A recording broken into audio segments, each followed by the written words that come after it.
Hey guys, what's up? This is Arpit Mahajan, and welcome back to the channel Flying Wing. Keep watching.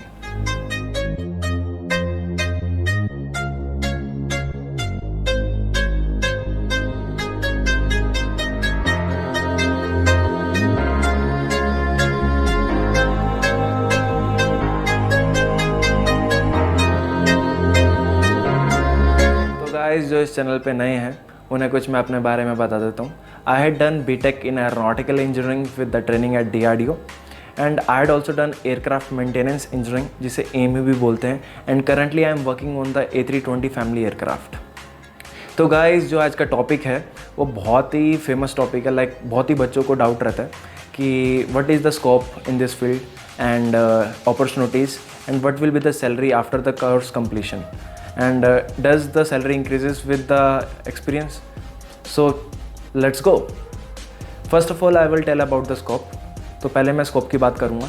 जैसे कोई year बढ़ता है, मतलब like after 2019 के, तो हर साल एयरक्राफ्ट के नंबर्स भी इंक्रीज़ होते हैं. लाइक फॉर एग्जांपल अगर इंडिया के पास 450 जहाज़ थे पिछले साल मान लो, तो अगले साल 550 भी हो सकते हैं. मतलब बढ़ते ही हैं, कम तो होते नहीं हैं. तो आप समझ ही सकते हैं जहाँ पे एयरक्राफ्ट है वहाँ पे एक AME की तो ज़रूरत रहेगी हमेशा. तो समझ ही रहे होंगे आप, तो स्कोप तो हमेशा इंक्रीज़ ही होगा, डिक्रीज़ तो होगा नहीं. तो स्कोप बहुत अच्छा है इस फील्ड का.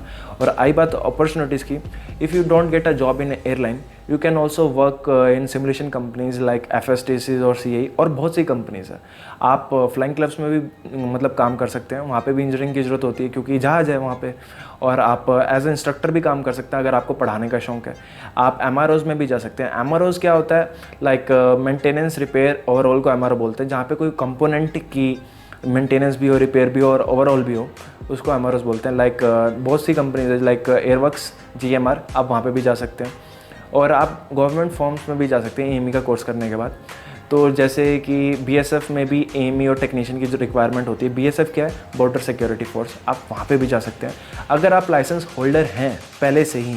अगर आपके पास लाइसेंस है, मतलब आप ले चुके हैं, तो आप HAL में भी अप्लाई कर सकते हैं. वहाँ पे भी AME की एक रिक्वायरमेंट होती है. तो अपॉर्चुनिटीज़ बहुत सारी हैं. ऐसा नहीं है कि अपॉर्चुनिटीज़ नहीं है. आप एयरलाइन में भी काम कर सकते हैं, चार्टर सर्विसेज में भी काम कर सकते हैं. बहुत सारी अपॉर्चुनिटीज़ हैं.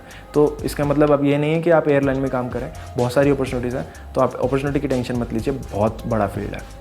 और last but not the least about the salary. बहुत बच्चों को डाउट होता है कि सर कोर्स के बाद क्या सैलरी रहेगी, क्या हमें बहुत अच्छी सैलरी मिलेगी और कैसे बढ़ेगी. First of all I will tell that मेरे टाइम पे क्या होता था, हम OJT करते थे. हमें OJT का एक पार्ट रहता था, मतलब OJT हमारा कोर्स का पार्ट रहता था. तो अब वो रूल जो नया आया है लाइक 147 DGCA की तरफ से, उसमें OJT नहीं है.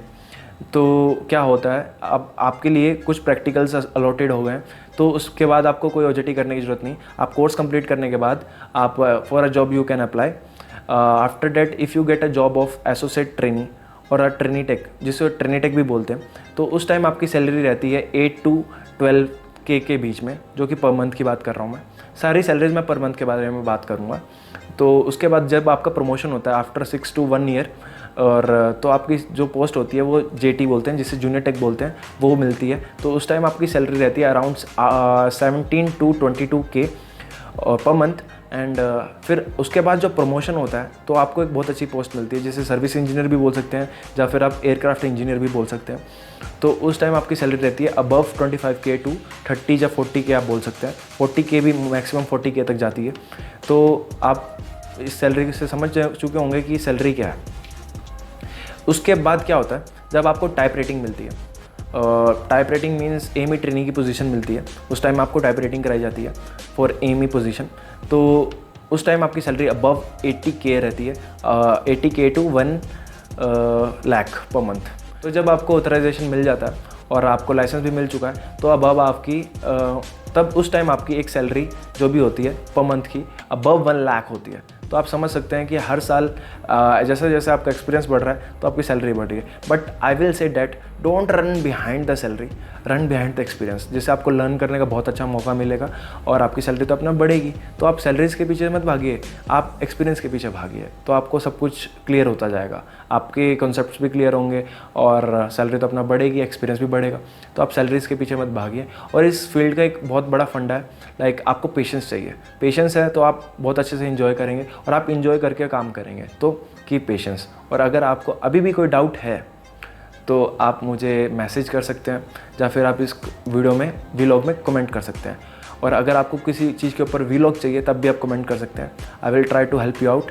एंड अगर आपको ये वीलॉग मेरा समझ आया, मतलब सैलरी समझ आई और कोई पोस्टने में डाउट है तब आप पूछ लेना। और अगर आपको ये वीलॉग अच्छा लगा तो लाइक ठोक के जाना यार, और डू सब्सक्राइब फॉर मोर। जय हिंद।